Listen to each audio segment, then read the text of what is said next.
Hola a tots i a totes. Avui estic aquí per compartir amb vosaltres algunes de les tècniques que m'han ajudat a millorar la meva fluïdesa oral.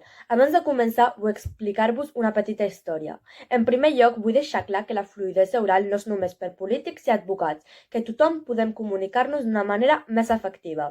Fa uns anys solia ser una persona molt tímida i que em costava molt expressar-me amb claretat. Em posava nerviosa parlant en públic i sovint em quedava embolicada amb les paraules. Així que vaig decidir prendre cartes a l'assumpte i buscar formes per millorar la meva fluïdesa.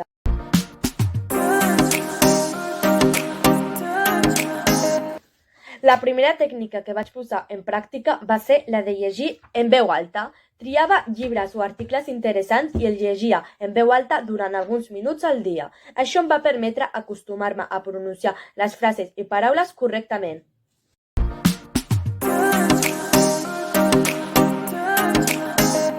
La segona tècnica efectiva i divertida és la dels jocs de paraules. Trieu una paraula a l'atzar i tracteu de crear tantes frases com pugueu a tota velocitat.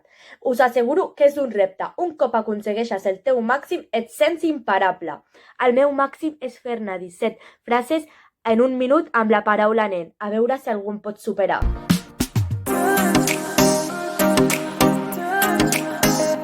La tercera i última tècnica a la qual recorro per millorar la meva fluïdesa oral és gravar-me amb els ulls tancats. Pensareu que estic molt boja, però ho faig.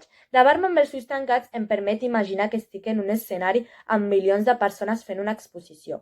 En aquests vídeos puc parlar d'un tema en concret o simplement parlar de coses quotidianes. Després em miro els vídeos i em dono compte dels errors que cometo en parlar. Llavors em torno a gravar corregint aquests errors i així successivament. I com la meva mare diu, el millor públic ets tu. I aquí ho teniu. Aquestes són les tècniques que m'han ajudat a millorar la meva fluïdesa oral. I recordeu, la clau està en gaudir del procés de la millora. Adeu!